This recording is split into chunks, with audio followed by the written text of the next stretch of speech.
দুনিয়ার থেকে যখন বিদায় নিবে গো, বেনামাজির অবস্থা, বেনামাজির মৃত্যুটা বড় ভয়ঙ্কর, বেনামাজির মৃত্যুটা বড় ভয়ঙ্কর।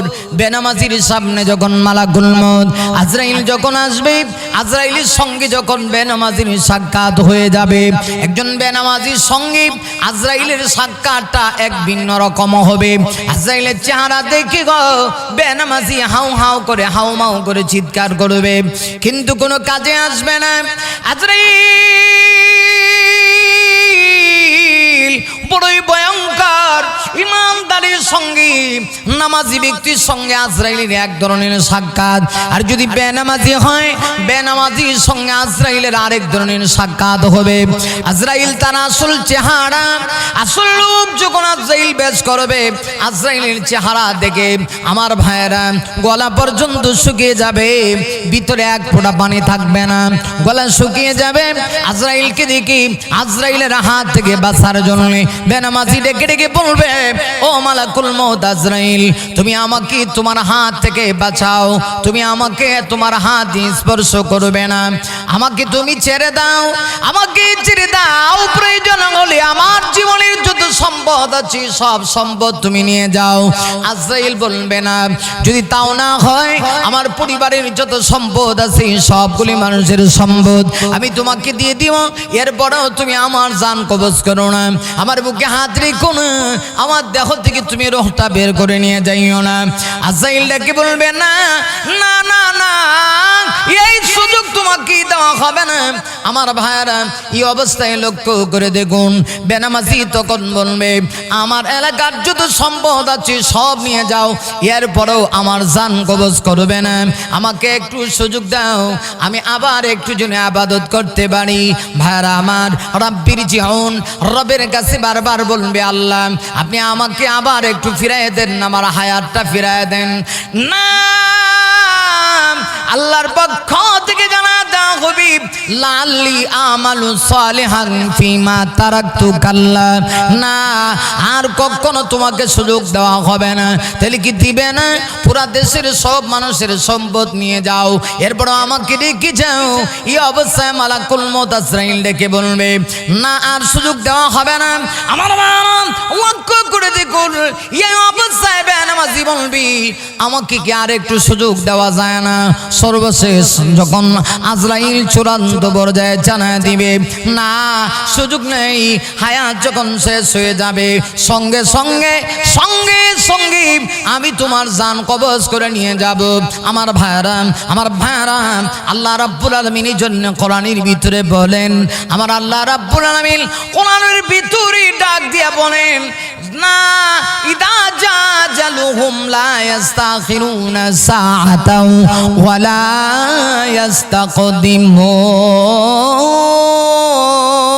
ইস্তাকদিমুন। আমার ভাইরা, আল্লাহ রাব্বুল আলামিন বলেন, ইদা জাজালুহুম, যখন আজল তোমাদের কাছে চলে আসবে, লা ইস্তাখিরুনা সাআ, তখন এক কদম তুমি পিছনে দিকে যেতে পারবে না। আমার ভাইরা, এরপরে আল্লাহ বলেন, ওয়ালা ইস্তাকদিমুন, এক কদম সামনের দিকেও যেতে পারবে না, পিছনেও যাওয়ার সুযোগ নেই, সামনেও যাওয়ার সুযোগ নেই। যে অবস্থায় আছো এই অবস্থায় তোমার জান কবজ করে নেওয়া হবে। আমার ভাইরা শুন, এই জন্য বলতেছিলাম, আল্লাহ রাব্বুল আলামিন তাই পবিত্র কোরআনুল কারীমের ভিতরে যারা মুমিন তাদেরকে ডেকে ডেকে আমার আল্লাহ রাব্বুল আলামিন ডাক দেয়া বলেন, ইয়া আইয়ুহাল্লাযীনা আমানু কু আনফুসাকুম ওয়া আহলিকুম নারা ওয়াকুদুহান নাস ওয়াল হিজারাতু আলাইহা মালাইকাতুন গিলাযুন শিদাদুল লা ইয়াসুনাল্লাহা মা আমারাহুম ওয়া ইয়াফআলুনা মা ইউমারুন। ভাইরা আমার, আল্লাহ রাব্বুল আলামিন ডাক দিয়ে বলেন ইয়া আইয়ুহাল্লাযীনা আমানু, আমার আল্লাহ রাব্বুল আলামিন ডাক দিয়া বলেন ও ঈমানদারেরা, কু আনফুসাকুম, প্রথমত তুমি তোমার নিজেকে, এরপরে আল্লাহ রাব্বুল আলামিন বলেন ওয়ালিকুম, তোমার আহালকে, তোমার পরিবারকে, নারান, আগুন থেকে বাঁচাও। আগুন থেকে বাঁচাও মানে হলো ওরে পৃথিবীর মানুষ জাহান্নামের আগুন থেকে আল্লাহ রাব্বুল আলামিন ডাক দেয়া বলেন তুমি তোমার নিজেকে, তোমার পরিবারকে জাহান্নামের আগুন থেকে বাঁচাও। ভাইরা আমার, এরপরে আল্লাহ রাব্বুল আলামিন বলেন ওয়াকুদুহান নাসু ওয়াল হিজারা, পৃথিবীর মানুষেরা, এই জাহান্নামের ইন্ধন হবে মানুষ এবং পাথর। আমার ভাইরা লক্ষ্য করে দেখুন, আল্লাহ বলেন পৃথিবীর মানুষ, এই জাহান্নাম বড় ভয়ঙ্কর, এই জাহান্নামের ভিতরে আল্লাহর বাহিনী নিয়োগ করে দেওয়া হয়েছে। আল্লাহর বাহিনীকে আল্লাহ রাব্বুল আলামিন ডাক দেয়া বলেন আলাইহা মালাইকাতুন গিলাজুন শিদাদুল লা ইয়াসুনাল্লাহ। আল্লাহ রাব্বুল আলামিন বলেন আরে পৃথিবীর মানুষ, সেখানে আমি আল্লাহর বাহিনী ফেরেশতা মোতায়েন করা হয়েছে, যারা খিলাস, যারা বড়ই নাপাক। আমার ভাইরা এরা বড় নাপাক। আল্লাহু আকবার। এদের কাছে গেলে পরে এমন অবস্থা কবি দুর্গন্ধি কলিজা বের হয়ে আসবে। এমনকি আল্লাহ রাব্বুল আলামিন ডাক দিয়া বলেন শিদাত, এরা বড় কঠোর, এরা বড় কঠোর। লা ইয়াসুনাল্লাহা মা আমারাহুম, এরা আল্লাহর হুকুমকে অমান্য করে না। ওয়া ইয়াফআলুনা মা ইউমারুন। আল্লাহ রাব্বুল আলামিন বলেন, আল্লাহ রাব্বুল আলামিনের পক্ষ থেকে তাদেরকে যে নির্দেশ করা হয় তারা ওই নির্দেশ পালন করে, একটুকু আল্লাহর নির্দেশকে অমান্য করে না। ভাইরা আমার, আসুন এই জন্য বলছিলাম আমার ভাইরা, আল্লাহ রাব্বুল আলামিন তাই ইমানদারদেরকে ডাক দেবেন ইমানদারেরা, প্রথমত তুমি তোমার নিজেকে, তোমার পরিবারকে অবশ্যই জাহান্নাম থেকে বাঁচাবে, যেই জাহান্নামের ইন্ধন হবে মানুষ এবং পাথর। আর সেখানে এমন ফেরেশতা বাহিনী লুকায়িত আছে, লা ইয়াসুনাল্লাহা মা আমারাহুম, এরা আল্লাহর হুকুমকে অমান্য করে না। ওয়া ইয়াফআলুনা মা ইউমারুন, আল্লাহ রাব্বুল আলামিনের পক্ষ থেকে তাদেরকে যা নির্দেশ করা হয় তারা তাই পালন করে। আমার ভাইরা আসুন এই জন্য বলছিলাম, তাহলে এই জাহান্নাম বড় কঠিন। যদি বেনামাজি হয়ে আপনি কোন রকম বেনামাজি হইয়া আল্লাহ ওই দুনিয়া থেকে বিদায় নেন, আমার ভাইরা কবরে গেলে আযাব, কবরে গেলে তোমার বিছানাকে জাহান্নামের বিছানায় রূপান্তরিত করা হবে। তোমার কবরের মধ্যে জাহান্নামের বিছানা বিছিয়ে দেওয়া হবে। তোমার কবরের সঙ্গে জাহান্নামকে অ্যাডজাস্ট করে দেওয়া হবে। তোমার কবরের সঙ্গে জাহান্নামকে অ্যাডজাস্ট করে দেওয়া হবে। জাহান্নামের দাও দাও আগুন তোমার কবরের মধ্যে জ্বলতে থাকবে। এই তো কবরের জগৎ। আমার ভাইরা, এই কবরের জগতে গিয়ে শেষ না। এই কবরের জগতে কিয়ামতের পূর্ব মুহূর্ত পর্যন্ত আমি আপনি সেখানে থাকবো। এরপরে আবার সেই দিন ইসরাফিল যখন সিংহার ভিতরে ফুৎকার দিবে, আল্লাহ রাব্বুল আলামিন বলেন, আমার ভাইরা, আল্লাহ রাব্বুল আলামিন বলেন আবার আপনাকে আমাকে উঠে যেতে হবে। আল্লাহ নিজে বলেন ওয়ানফিখা ফিস-সূরি ফাসাইকা মান ফিস-সামাওয়াতি ওয়া মান ফিল-আরদি ইল্লা মান শাআল্লাহ সুম্মা নুফিখা ফীহি উখরা ফাইদা হুম কিয়ামুন ইয়ানজুরুন।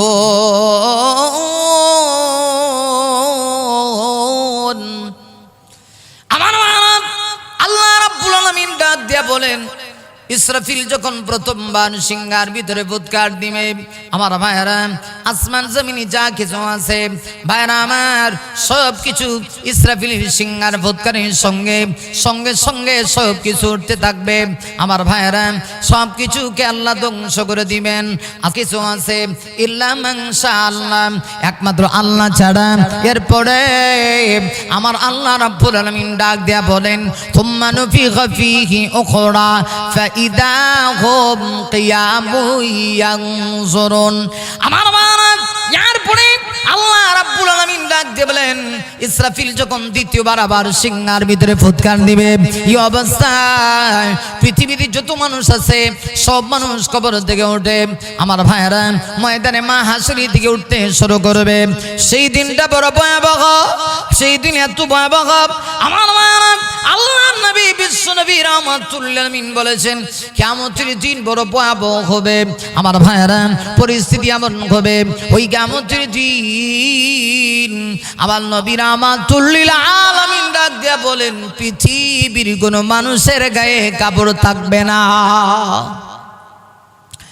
ভাইরা আমার, ওই দিন পৃথিবীর কোনো মানুষের গায়ে কাপড় থাকবে না, একদম উলঙ্গ হইয়া ময়দানে মাহশরে আমার মায়েরা ময়দানে মাহশরে তারা উঠবে, কাহারও গায়ে কোনো কাপড় নেই। অবস্থা এমন আমার ভাইরা, আম্মাজান হযরতে আয়েশা সিদ্দিকা রাদিয়াল্লাহু আনহা থেকে বর্ণিত হাদিস, আম্মাজান হযরত আয়েশা সিদ্দিকা রাদিয়াল্লাহু আনহা বলেন, আরে পৃথিবীর মানুষ কিয়ামতের কঠিন ময়দান যেদিন শুরু হয়ে যাবে, আল্লাহর নবী বলেছেন হাসরের কঠিন ময়দানে অবস্থা এমন হবে কাহারও গায়ে কোনো কাপড় থাকবে না, একদম উলঙ্গ হইয়া ময়দানে মাহশরে সকল মানুষগুলি উঠবে। আমার ভাইয়েরা, এই অবস্থায় আম্মাজান আয়েশা সিদ্দিকা রাদিয়াল্লাহু আনহা আল্লাহ নবী বিশ্ব নবীকে জিজ্ঞাসা করতেছেন, ইয়া রাসূলুল্লাহ, ইয়া হাবিবাল্লাহ, নবীজি আসলের কঠিন ময়দানে যদি কারো গায়ে কোনো কাপড় না থাকে গো, তাহলে কি ওই দিন আপনার গায়েও কোনো কাপড় থাকবে না? নবী ডাক দিয়ে বলেন অবশ্যই। আল্লাহ নবী ডাক দিয়ে বলেন আয়েশা, ওই দিন শুধুমাত্র পার্সোনালি আমার গায়ে কাপড় থাকবে। আল্লাহ রাব্বুল আলামিন ওই দিন আমাকে এত সম্মান দিবে, আমাকে ইজ্জত দিয়ে সসম্মানে রওজা মোবারক থেকে জান্নাতি দুইটা রেশমি কাপড় পরাইয়া মহান আল্লাহ উঠাবে। আমার ভাইরা, তাহলে সেই দিনটা কত ভয়াবহ। রাসূল বলেন আয়েশা, সেই দিন আল্লাহ আমাকে রওজা মোবারক থেকে উঠাবে, কিন্তু দেখা যাবে আল্লাহ আমাকে পার্সোনালি মর্যাদা দিব, আমার দেহে জান্নাতি কাপড় পরানো থাকবে, জান্নাতি দুইটা রেশমি কাপড় পরায়া জিবরিল এসে আমাকে কবর থেকে উঠাবে, রওজা মোবারক থেকে উঠাবে। আমার ভাইরা, আল্লাহ নবী বিশ্ব নবীজি রওজা মোবারকের মাটি আল্লাহর আরশের চেয়েও আরো দামি। সুবহানাল্লাহ বলবেন না? এত দাম।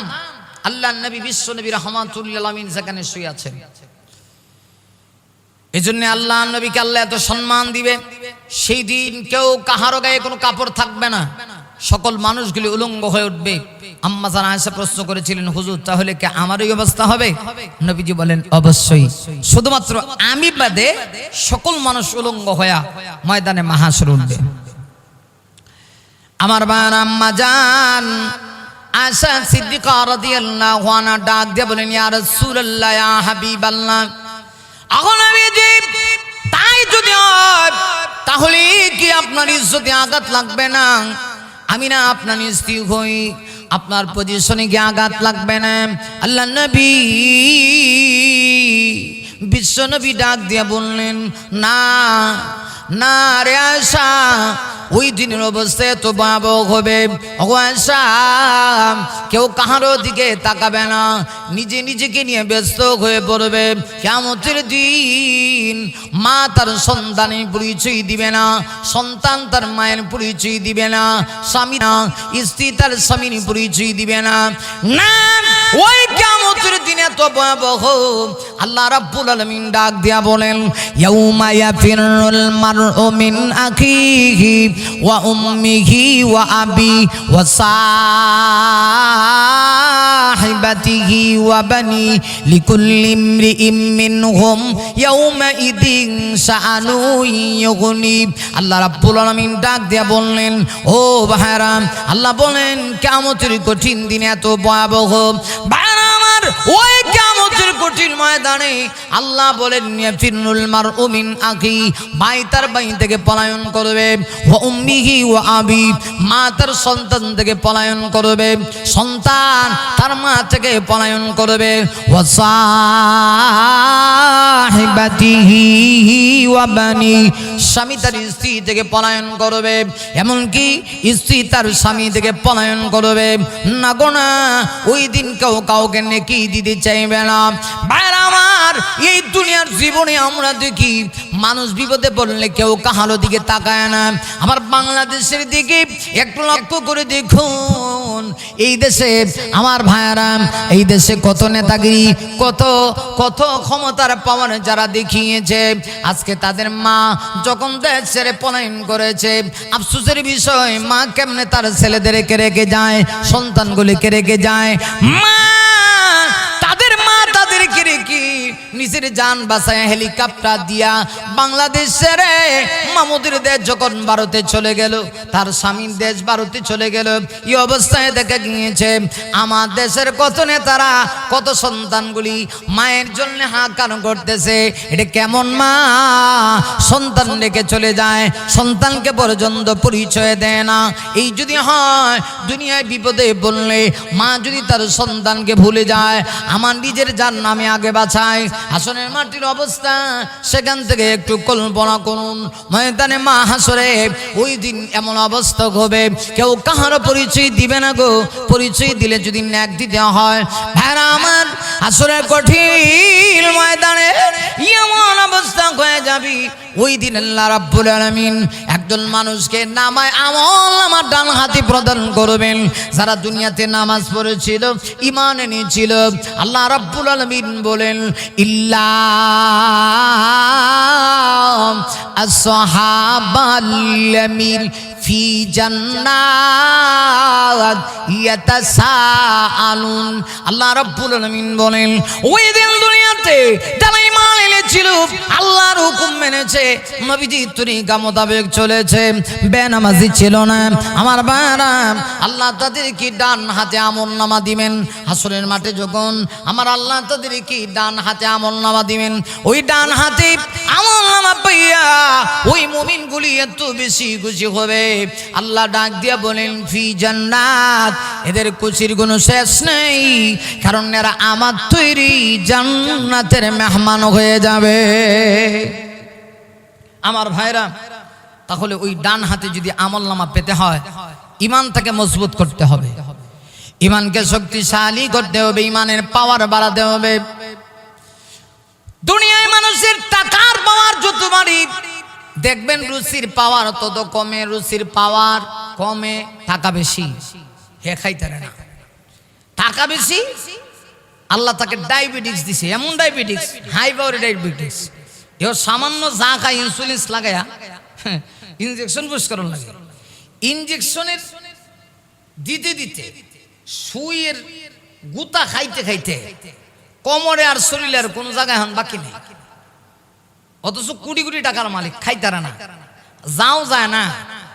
আর এমন লোকও আছে আমার ভাইরা, দেখবেন যে এত বেশি টাকা পয়সা নাই, কিন্তু আল্লাহ তারে খাওন যে একটা খাওয়া, কারণ গরিব যা কামায় তা খায়, আর ধনী টাকা খালি সংরক্ষণ করে রাখে, টাকা খরচ করতে চায় না। কিন্তু এই দুনিয়ার জিন্দিগিটাই এরকম ভাবে টাকা জমাইতে জমাইতে চলে যায়, ভোগ বিলাস করার আর সুযোগ তার হয় না। কারণ আল্লাহ রাব্বুল আলামিন পবিত্র কোরআন শরীফের সূরাতুল হাদীদের ভিতরে আমার আল্লাহ বলেন ইয়ালামু আন্নামাল হায়াতুদ দুনিয়া লাইবুন ওয়া লাহবুন ওয়া জিনাত, লাইবুন ওয়া লাহবুন ওয়া জিনাতু ওয়া তাফাখুরুম বাইনাকুম ওয়া তাকাতুরুন ফিল আমওয়ালি ওয়াল আওলাদ কামাথালি গাইতিন আজাবাল কুফারা নাবাতুহু থুম্মা ইয়াকিজু ফাতারাহু মুসফাররান থুম্মা ইয়াকুনু হুতামা ওয়া ফিল আখিরাতি আযাবুন শাদীদ।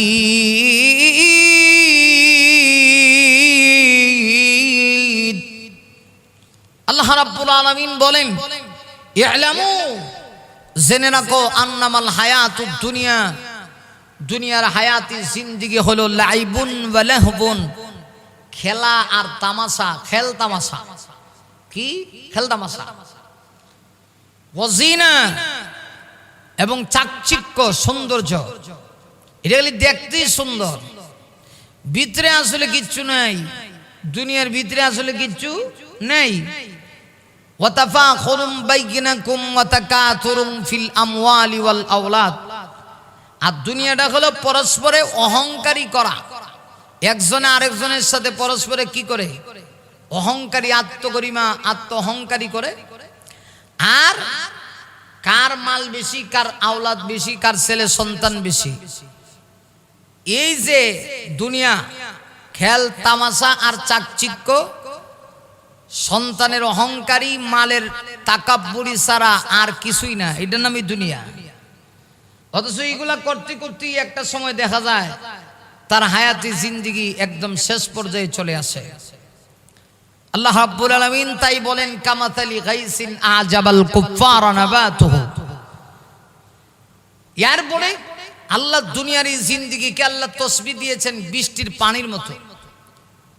কারণ আকাশ থেকে যখন বৃষ্টি নাজিল হয় তখন দেখবেন গাছগাছালিগুলো সবুজ হয়, ক্ষেত ফসলাদির মধ্যে একটা সজীবতা ফিরে আসে, গাছগুলি রঙিন হয়। আর দেখা যায় বিভিন্ন ধরনের আপনার মূলার শাক, বেগুন, এরপরে আপনার অন্যান্য যা আছে এগুলো যখন কৃষকেরা, এগুলো তো মাটির নিচে থাকে বীজগুলি, আস্তে আস্তে যখন বৃষ্টির ফানি ফোঁটা পড়ে তখন এইগুলা দেখা যায় তাজা হয়, এগুলার মধ্যে প্রাণ ফিরে আসে, আসলে কৃষক বড় খুশি হয়। ধানের মধ্যে যখন শস্য চলে আসে, বেশি করে ধান আসে, তখন বলো এবার কিন্তু ফসল হবে। কিন্তু কিছুদিন পরে দেখা যায় যে না, এই সবগুলি শিলা বৃষ্টি এসে, পাথর এসে সবগুলি যখন ছিন্ন বিচ্ছিন্ন করে দেয়, তখন মানুষ আফসোস করে, হারে কি করলাম আর কি হইল। ঠিক তো দ্রুপভাবে মানুষের জিন্দেগির কয়েকটা ধাপ, হায়াতি জিন্দেগির প্রথম কাল শিশুকাল অতিবাহিত করে যখন কিশোরকাল আসছিল, এই কিশোরকাল আসার পরেও আমার ভাইয়েরা কিছু মানুষ এই কিশোরকাল যৌবনকাল আসছিল, কিশোরকালের পরে যৌবনকাল, যৌবনকাল পাওয়ার পরে কিছু মানুষ খুব বেশি খুশি হয়েছে, ভাবছে যে এই যৌবনকাল, এখন তো খাওয়া দাওয়া ফুর্তি করো, দুনিয়াটা মস্ত বড়, কিন্তু সে জানে না আগামীকাল বাঁচবা কিনা, সেই কথাটাও চিন্তা করো। হঠাৎ করে দেখা যায় তার হায়াত শেষ, তার সামনে মালাকুল মউত আজরাইল চলে আসে, মৃত্যুর গাড়ি ট্রেন এসে তার সামনে হাজির হয়ে যায়, তখন সে আফসোস করতে থাকে, কিন্তু আফসোস করে সেই দিন আর কোনো কাজে আসে না। না, ওই দিন আফসোস করে আর কোনো কাজে আসবে না, আফসোস করবে আর কোনো কাজে আসবে না। আল্লাহ ডাক দিয়ে বলেন, বান্দারে এইভাবেই যখন তোমার হায়াতটা শেষ হয়ে যায়, আস্তে আস্তে তুমি দুনিয়ার সফর শেষ করে পরকালের সফরের দিকে তুমি যখন গমন করো, জেনে রাখো এই দুনিয়া কিন্তু শেষ না, পরকালের আযাব বড় কঠিন। ওয়া ফিল আখিরাতি আযাবুন শাদীদ। আল্লাহ বলেন আখিরাতের মধ্যে আযাব বড় কঠিন। আমার ভাইয়ারা, তাই যদি হয় আখিরাতের আযাব থেকে যদি বাঁচতে হয়, দুনিয়াতে এখন আপনি আমি এই হায়াতি জিন্দেগি ইবাদত বন্দেগি করে কাটাতে হবে। নামাজের টাইম আসলে পরে সাথে সাথে আপনাকে আমাকে নামাজটা আদায় করে নিতে হবে। আমার ভাইয়ারা, আল্লাহ রাব্বুল আলামিনের জন্য পবিত্র কোরআনুল কারীমের ভিতরে আল্লাহ বলেন, ইয়াতাসাআলুনা আনিল মুজরিমিন মা সালাকাকুম ফি সাকার ক্বালু লাম নাকু মিনাল মুসাল্লিন। আল্লাহ রাব্বুল আলামিন ডাক দিয়া বলেন, একটা পর্যায়ে যদি মুমিন হয়, ইমানদার হয়, দুনিয়ার হায়াতি জিন্দেগিকে কাজে লাগানোর কারণে আমার ভাইরা আসরের মাঠে সে যদি ডান হাতে আমলনামা পায়, আমার ভাইরা ডান হাতে আমলনামা পাইয়া ওরা যখন জান্নাতের ভিতরে চলে যায় আর জাহান্নামীরা জাহান্নামে চলে যায়, এই অবস্থায় জান্নাতি জাহান্নামীদের মাঝখানে আমার আল্লাহ একটা গোপন পর্দা থাকবে। আমার ভাইরা ওই গোপন পর্দাটাকে মহান আল্লাহ সেদিন সরায়া দিবে। জান্নাতি জাহান্নামীদের মাঝখানে একটা গোপন পর্দা থাকবে। আমার ভাইরা সেই গোপন পর্দাটা আল্লাহ রাব্বুল আলামিন সরিয়ে দিবেন। যখন সরিয়ে দিবেন তখন জান্নাতীরা জান্নাতে আর জাহান্নামীরা জাহান্নামে। গোপন পর্দা সরিয়ে দেওয়ার পরে জান্নাতীরা জান্নাতে থাইকা থাইকা জাহান্নামীদের সঙ্গে কথা বলবে। কথাগুলি কি হবে? আল্লাহ রাব্বুল আলামিন আমার আলোচ্য বিষয় নামাজ না পড়লে কি ভয়াবহ শাস্তি, এই বিষয়টা চলে আসবে। আমার ভাইরা জান্নাতীরা জান্নাতে থেকে থেকে জাহান্নামী জাহান্নামীদেরকে জিজ্ঞাসা করবে, ও জাহান্নামীরা, ও পাপিষ্টের দলেরা, আজকের কিয়ামতের মাঠে আল্লাহ রাব্বুল আলামিন আমাদেরকে ডান হাতে আমলনামা দিয়া আমাদের ঠিকানা জান্নাতে করে দিলেন, আর তোমাদেরকে পিঠের পশ্চাৎ দিক দিয়ে আমলনামা দিয়া আল্লাহ তোমাদেরকে জাহান্নামে দিলেন কেন একটু বলো। তখন জাহান্নামীরা জাহান্নাম থেকে জবাব দিয়া বলবে, বলবো আর একটু জোরে আওয়াজ করে বলেন, বলবো বানামান জাহান্নামীরা জাহান্নাম থেকে জবাব দিয়া বলবি, ও জান্নাতি ভাইরা শোনো রে, আজকের কিয়ামতের কঠিন ময়দানে আল্লাহ তোমাদেরকে ডান হাতে আমলনামা দিয়া আল্লাহ রাব্বুল আলামিন তোমাদের ঠিকানা জান্নাতে করে দিল, আর আমাদেরকে পিঠের পশ্চাৎ দিক দিয়া আমলনামা দিয়া আল্লাহ রাব্বুল আলামিন আমাদেরকে জাহান্নামে দিয়েছে। ওরে মানুষ, আল্লাহ এমনে দেয় নাই, বরং আমরা যে জাহান্নামে এসেছি ভাইরা আমার, আল্লাহ রাব্বুল আলামিন বলেন এই জাহান্নামে আসার কারণ হলো চারটি। আরো জোরে কয়টি? চারটি, চারটা। জাহান্নামীরা বলবে আল্লাহ যে আমাদেরকে জাহান্নামে দিছে এমনি দেয় নাই, জোর জবরদস্তি করে দেয় নাই, বরং আমরা যে জাহান্নামে আইছি এই জাহান্নামে আসার কারণ হলো চারটা। কড়া? চারটা। ভাইরা আমার, জাহান্নামীরা বলবি চার কারণে আমরা জাহান্নামে এসেছি। আরে যুবক, এই চার কারণের প্রথম কারণ হলো কালু লাম নাকু মিনাল মুসাল্লিন। বানামার জাহান্নামীরা বলবি চার কারণে জাহান্নামে এসেছি। এর প্রথম কারণ হলো দুনিয়াতে আমরা মুসল্লি ছিলাম না, আমরা নামাজি ছিলাম না, আমরা বেনামাজি ছিলাম। ভাইরা আমার, এই হলো জাহান্নামে আসার চার কারণের একটা কারণ। আরে যুবক, একটু চিন্তা করে দেখো না তোমার আমার ভিতরে এই কারণটা আছে কিনা। যুবক বয়সে তুমি আমি নামাজ পড়তে রাজি না। আরে যুবক, তোমাকে আমাকে যদি নামাজের কথা বলা হয়, এমন যুবক আছে যুবক ডাক ডাক হুজুর গো, আমার তো বয়স হয় নাই, এখনো আমার বয়স বাকি আছে। আমি ওই সমস্ত যুবকদেরকে একটু জিজ্ঞাসা করতে চাই, আরে যুবক, তোমার আমার মতো কত যুবক আজকে অন্ধকার কবরের বাসিন্দা হয়ে গেছে। আরে যুবক, তোমার আমার মতো কত যুবক অন্ধকার কবরের বাসিন্দা হয়ে গেছে। একটু চিন্তা করা দরকার। যৌবনকাল চিরদিন থাকবে না। তোমার আমার মতো কত যুবক অন্ধকার কবরের জগতে চলে গেছে। আজকে তাদের কবরের উপরে ঘাস উঠতে রয়েছে, গরু খায়, ছাগলে খায়, কিন্তু মানুষ তাদের কাছে যায় না। তাদের কথা কোনো মানুষ, এলাকার কোনো মানুষ স্মরণ রাখে না। একটু চিন্তার বিষয়, একটু ভাববার বিষয়। ভাইরা আমার, জাহান্নামীরা জাহান্নাম থেকে ডাক দিয়া বলবি চার কারণে গো জাহান্নামে এসেছি। এর ভিতরে এক নাম্বার কারণ, দুনিয়াতে আমরা বেনামাজি ছিলাম, আমরা দুনিয়াতে নামাজ পড়ি নাই, এই জন্য জাহান্নামে এসেছি আমার বারাম। দুই নাম্বার কারণ হলো যুবকরা ভালো করে শোনেন, জাহান্নামীরা জাহান্নাম থেকে জবাব দিয়া বলবে ওয়ালাম নাকু নুতঈমুল মিসকিন।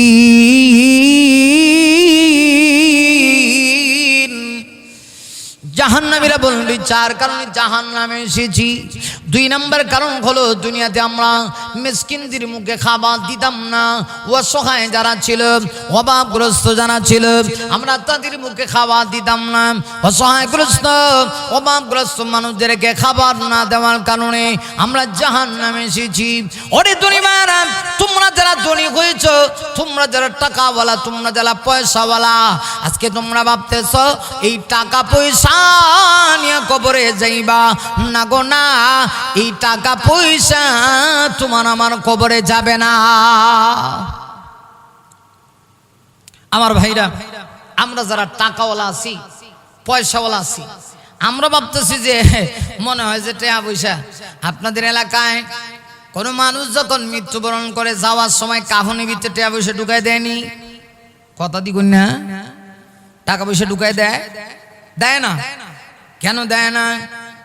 কারণ এই টাকা কবরে নিয়ে যাওয়ার বস্তু না। না, এই টাকা যদি নিয়ে যাওয়ার সুযোগ থাকতো, সন্তান দিতে চাইতো না, হয়তো এমনি তো দেয় না, আরো দিত না। এই জন্য একটু চিন্তা করা দরকার। মসজিদের পালকি আমার বাড়িতে হাজির হওয়ার আগে আগে আমি কিন্তু প্রস্তুতি গ্রহণ করা লাগবে। আমি কেমনে প্রস্তুতি গ্রহণ করব? আল্লাহর হুকুমগুলি মানব, নবীর তরিকা মোতাবেক চলব, যার যে হক আছে আমি সেই হক আমি আদায় করব। আমি যদি ধনী হয়ে থাকি বছরে একবার যাকাত দেব, নেশাব পরিমাণ মালের মালিক হয়ে থাকলে আমার উপর যাকাতের যে বিধান আছে এই বিধান আমি যথাযথভাবে পালন করব। আমার ভাইয়েরা, যদি এটা করতে পারি, আসুন আল্লাহ রাব্বুল আলামিন বলেন যদি এই কাজটা আমরা করতে পারি, অবশ্যই আমি যখন দুনিয়া ছেড়ে অন্ধকার কবরের জগতে যাব, আমার কবরটা জান্নাতের টুকরায় পরিণত হয়ে যাবে। কিন্তু মানুষের হক যদি কেউ আদায় না করে, মনে রাখবেন আল্লাহর হক যদি কেউ নষ্ট করে ফেলে, আল্লাহ রাব্বুল আলামিন চাইলে তাকে ক্ষমা করে দিতে পারে। কিন্তু কোন মানুষ যদি আল্লাহর হক বান্দার হক নষ্ট করে, বান্দার হক নষ্ট করলে আল্লাহ কিন্তু এটা তাড়াতাড়ি কি করে না, মাফ করে না। আল্লাহ মাফ করবে না বান্দার হক নষ্ট করলে। আল্লাহর কাছে এই জন্য জবাব দিতে হবে। হাদিস শরীফের মধ্যে আসছে, আমার ভাইরা, আল্লাহ নবীজি সাহাবীদেরকে জিজ্ঞাসা করলেন, হ্যাঁ সাহাবীরা, আমি তোমাদের কাছে জানতে চাই, ও সাহাবীরা তোমরা বলো গরিব কাকে বলা হয়? সাহাবীরা ডাক দিয়ে বলেন, নবী গো, নবীজি, দুনিয়াতে যারা টাকা নাই, পয়সা নাই, সম্পদ নাই, সেই তো গরিব।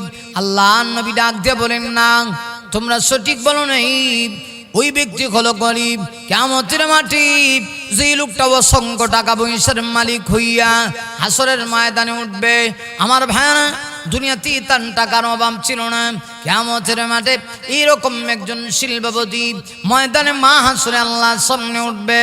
কিন্তু দেখা যাবে ওই লোকটা মানুষের হক দিতে দিতে গিয়া বানামার দুনিয়াতে মানুষের হক মেরে খেয়েছিল, অবশিষ্ট আর কোনো তার কাছে ইবাদত বন্দেগী থাকবে না।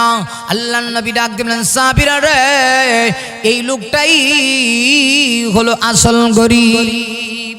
দুনিয়াতে টাকা পয়সার অভাব ছিল না, সম্পদের অভাব ছিল না, শিল্পপতি ছিল, টাকাওয়ালা ছিল, কিন্তু হাসরের মাঠে এই শিল্পপতি অনেক আমল নিয়ে উঠবে, কিন্তু দেখা যাবে ওই দিন তো আর টাকার সিস্টেম নাই। মানুষের হক দিতে গিয়া তার যা আমল আছে ওগুলিও দিতে দিতে গিয়া অবশিষ্ট তার কাছে আর কোনো আমল থাকবে না। তখন সে নিঃস্ব, সে ফকির হয়ে যাবে, সে জান্নাতে যেতে পারবে না। তাহলে মানুষের হক নষ্ট করলে কেউ জান্নাতে যেতে পারে না। মানুষের হক নষ্ট করলে কবরের আযাব তার জন্য বড় কঠিন, সেখান থেকে তার শাস্তি শুরু হবে। আমার ভাইরা, এই জন্য মানুষের হক বড় কঠিন। আপনাকে আমাকে সেই চিন্তা করতে হবে যে আমি পৃথিবীতে থাকবো না, কেউ থাকার জন্য আসেনি, আমি কবরে গিয়া আমি কষ্ট করবো, এটা হতে পারে না। বেঈমান হয়ে আমি মরতে চাই না, কারণ মৃত্যু যন্ত্রণা বড় কঠিন। কবরের আযাব যে কত কঠিন, সইতে আমি পারিব না। মৃত্যু যন্ত্রণা কত কঠিন, সইতে আমি পারিব না। কবরের আযাব যে কত কঠিন, সইতে আমি পারিব না। মৃত্যু যন্ত্রণা কত কঠিন, সইতে আমি পারিব না। পারবেন? অগদয়াময় হে রহিম, চাই যে তোমার শুধু করুণা। কবরের আযাব যে কত কঠিন, সইতে আমি পারিব না। মৃত্যু যন্ত্রণা কত কঠিন, সইতে আমি পারিব না। মসজিদের ওই পালকি খানা আসবে সবার ঘুরে সবার জানা। মসজিদের ওই পালকি খানা আসবে সবার ঘুরে সবার জানা। গোসল শেষে ওই সাদা কাপড়ে শেষ বিদায় দিবে হে মনা। কবরের আযাব যে কত কঠিন, সইতে আমি পারিব না। মৃত্যু যন্ত্রণা কত কঠিন, সইতে আমি পারিব না। অগদয়াময় গে রহিম, চাই যে তোমার শুধু করুণা। কবরের আযাব যে কত কঠিন, সইতে আমি পারিব না। মৃত্যু যন্ত্রণা কত কঠিন, সইতে আমি পারিব না। ঠিক না? কবরের আযাব সহ্য করতে পারবো না, মৃত্যু যন্ত্রণা সহ্য করতে পারবো না, তাহলে আমাকে এখনই প্রস্তুত নিতে হবে। কারণ আমি যেহেতু এই দুনিয়াতে থাকবো না, ক্ষণস্থায়ী এই দুনিয়াতে আমি কি করব? অনেক লোক আছে বলে খাও দাও ফুর্তি করো, দুনিয়াটা মস্ত বড়। না, এই কথা বলা যাবে না গো। খাও দাও ফুর্তি করো, দুনিয়াটা মস্ত বড়। আমি বলি আর একটা শব্দ বানায় দাও, আগামীকাল বাঁচবা কিনা সেই কথাটাও চিন্তা করো। ভাইরা আমার, আসরের মাটি জাহান্নামীরা জাহান্নামী গিয়ে আফসোস করবে আর ডেকে ডেকে বলবে, ও জান্নাতি ভাইরা শোনো, আজকে তোমরা জান্নাতি আর আমরা জাহান্নামে। আমরা কেন জাহান্নামে এসেছি জানুনি? চারটে কারণে আল্লাহ আমাদেরকে জাহান্নাম দিয়েছি। এর ভিতরে এক কারণ, দুনিয়াতে আমরা নামাজি ছিলাম না, বেনামাজি অবস্থায় আমাদের মৃত্যু হয়েছে। 2 নাম্বার, আমরা দুনিয়াতে ধনী ছিলাম, ধনী থাকা অবস্থায় গরিবের হক আমরা আদায় করতে পারি নাই। ভাইরা আমার, 3 নম্বরে জাহান্নামীরা বলবে, আজ রাতে ভাইরা 3 নম্বর কারণ হলো ওয়াকুন্না নাখুদু মাআল খাইদিন। জাহান্নামীরা বলবে 4 কারণে জাহান্নামে এসেছি। 3 নম্বর কারণ হলো দুনিয়াতে আমরা সমালোচনাকারী যারা ছিল, আমরা তাদের সঙ্গে ছিলাম যারা বেশি বেশি সমালোচনা করত, ইসলামের বিরুদ্ধে কথা বলতো, কোরআনের বিরুদ্ধে কথা বলতো, আলেমদের বিরুদ্ধে কথা বলতো, আমরা তাদের সঙ্গে সঙ্গ দিতাম। এই 4 কারণের এটা হলো 3 নম্বর কারণ। আর 4 নম্বর কারণ ওয়াকুন্না নুকাদ্দিবু বিয়াউমিদ্দিন। জাহান্নামীরা বলবে, না, আল্লাহ জোরজবরদস্তি করি আমাদেরকে জাহান্নামে দেয় নাই গো। 4 কারণে 4 নম্বর কারণ হলো আমরা কিয়ামত দিবসকে, পরকালে দিবসকে আমরা অস্বীকার করতাম। ময়দানে মাশরে আল্লাহর সামনে দাঁড়াতে হবে, আসরের কঠিন ময়দানে বিচারের কাঠ গড়ায় আমাদেরকে আবাদদান করানো হবে। উলামায়ে কেরাম ওয়াজ করে বুঝাইতো, আল্লাহ পবিত্র কোরআনে কিয়ামত সম্পর্কে 1-2 হাজার আয়াত না, প্রায় 2000-এর উপরে আয়াত আল্লাহ নাযিল করছে। আমার ভাইরা, কোরআন শরীফে আয়াত হলো 6663 খানা। এর ভিতরে প্রায় 2000-এর উপরে আয়াত আছে, যেগুলোতে আল্লাহ খালি কিয়ামতের ওয়াজ করছে, পরকালের ওয়াজ করেছে। আমি জানতে চাই পরকাল আছে কিনা নাই, কিয়ামত আছে কিনা নাই? না, যারা বলে পরকাল নাই, কিয়ামত নাই, কিয়ামতের কঠিন ময়দানে গো আফসোস করবে, আফসোস করবে, আফসোস করে কোনো কাজে আসবে না। ভাইরা আমার, আজ শুনে জানলে বলছিলাম 4 কারণে জাহান্নামী। এর ভিতরে প্রথম কারণটাই হলো নামাজ ছেড়ে দেওয়া। আমার সাবজেক্ট হলো বেনামাজি হয়ে মৃত্যুবরণ করলে কি হয়। ভাইরা আমার, বেনামাজি হইয়া যদি কেউ মৃত্যুবরণ করে, আল্লাহর কোরআনে আয়াতগুলির দ্বারা আমি প্রমাণ করলাম এই লোকটা ডাইরেক্ট জাহান্নামী, এতে কোনো সন্দেহ নেই। বেনামাজি হইয়া যদি কেউ মৃত্যুবরণ করে তাহলে এই লোকটা জাহান্নামে যাবে। কারণ জাহান্নামে যাওয়ার 4 কারণের এটা হলো একটা কারণ যে বেনামাজি হয়ে মৃত্যুবরণ করবে। আমার ভাইরা, তাহলে আমরা কেউ বেনামাজি হয়ে মৃত্যুবরণ করতে চাই না, সবাই নামাজি হয়ে মৃত্যুবরণ করতে চাই। ভাইরা আমার, আমার নবীজি নামাজের ব্যাপারে এত গুরুত্ব দিয়েছেন। রাহমাতুল লিল আলামিন ইন্তেকালের আগে আবার নবীজি সাহাবীদের সামনে বললেন, সাহাবীরা রে, আমি তোমাদের কাছে 2-1টা গুরুত্বপূর্ণ কথা আমি তোমাদেরকে শোনাইতে চাই। সাহাবায়ে কেরাম মনোযোগ সহকারে শুনছেন। আল্লাহর নবীজির জীবনের শেষ কথা ছিল 2টা, এর ভিতরে একটা ছিল as-salat, as-salat, as-salat ওয়া মা মালাকাত আইমানুকুম।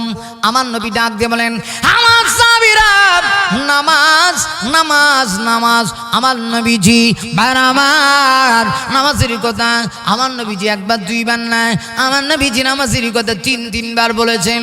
ইন্তেকালের আগে আমার নবীজি তার পরিবারকে দেখে রাখার কথা বলেন নেই। আমার নবীজি তার মেয়ে কলিজার টুকরা ফাতেমাকে দেখে রাখার কথা বলেন নেই। আমার ভাইরা, আল্লাহ নবী বিশ্ব নবীজি ইন্তেকালের আগে তার কলিজার টুকরা দুই নাতি হাসান হোসেনকে দেখার কথা বলেন নেই, বরং আমার নবী বিশ্ব নবীজি ইন্তেকালের আগে নবীজি দুইটা কথা বলেছেন। এর ভিতরে এক নম্বর কথা হলো আসসালাত আসসালাত আসসালাত। আমার নবী বলেন, উম্মত রে, দুইটা কথা, একটা হলো নামাজ নামাজ নামাজ। আমার নবীজি নামাজের কথা তিনবার বললেন। আল্লাহ নবীজি নামাজের কথা তিনবার বলেছেন, একবার না, দুইবার না, তিনবার নামাজের কথা বলছেন। এই গেল এক। দুই নম্বরে আমার নবীজি বলেছেন, ওয়ামা মালাকাত আইমানুকুম। আমার নবী রাহমাতুল লিল আলামিন ডাক দিয়া বলেন, তোমরা তোমাদের অধীনস্থ দাস দাসীদের ব্যাপারে তোমরা কিন্তু সতর্ক থাকবে। ভাইরা আমার, লক্ষ্য করি দেখুন, এই দুইটা জিনিসের গুরুত্ব দেওয়ার কথা আল্লাহ নবী বিশ্ব নবী রাহমাতুল লিল আলামিন বলেছে।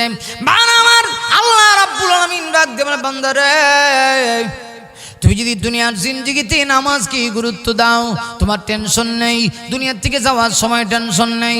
ইহকাল যখন তুমি ত্যাগ করবি, দুনিয়ার সফর শেষ করে আখিরাতের সফরের দিকে তুমি যখন বাড়ি দিবে, আল্লাহর পক্ষ থেকে ফেরেশতারা তার কাছে এসে সুসংবাদ দিবে, কালু রাব্বুনাল্লাহ সুম্মা ইসতাকামু তাতানাজ্জালু আলাইহিমুল মালাইকা আল্লা তাখাফু ওয়ালা তাহজানু ওয়া আবশিরু বিল জান্নাহ ওয়া আবশিরু বিল জান্নাতিল্লাতী কুনতুম তুআদুন নাহনু আউলিয়াউকুম ফিল হায়াতিদ দুনিয়া ওয়া ফিল আখিরাহ ওয়া লাকুম ফিহা মা তাস্তাহি আনফুসুকুম ওয়া লাকুম ফিহা মা তাদউন নুজুলাম মিন গফুরির রহিম। আল্লাহ রাব্বুল আলামিন বলেন, নিশ্চয়ই যারা জবান দিয়ে কথা স্বীকার করবে, কালু রাব্বুনাল্লাহ, আমাদের রব আল্লাহ, সুম্মা ইসতাকামু, অতঃপর যারা তার উপরে বিচলন থাকবে, অটল থাকবে, অনড় থাকবে, আল্লাহ রাব্বুল আলামিন ডাক দিয়া বলেন, তাতানাজ্জালু আলাইহিমুল মালাইকা। ওই সমস্ত ইমানদার দুনিয়া থেকে বিদায় নেওয়ার সময় তাদের কাছে রহমতের ফেরেশতারা এসে হাজির হবে। ভাইরা আমার, রহমতের ফেরেশতারা এসে তাদের কাছে হাজির হয়ে বলবে, আল্লাহ তাখাফু, তোমাদের কোনো ভয় নেই, ওয়ালা তাহজানু, তোমাদের কোনো চিন্তা নেই, ভয় নেই গো, চিন্তা নাই গো। না, দুনিয়ার জিন্দেগিতে ঈমান এনেছিল, ঈমানের উপরে ইস্তেকামত থেকেছ। আল্লাহ রাব্বুল আলামিন ডাক দিয়া বলেন, এই দুনিয়া থেকে তুমি যখন যাবি, ফেরেশতারা তোমার কাছে এসে সুসংবাদ দিবে, আবশিরু বিল জান্নাহ, তুমি জান্নাতের সুসংবাদ গ্রহণ করো।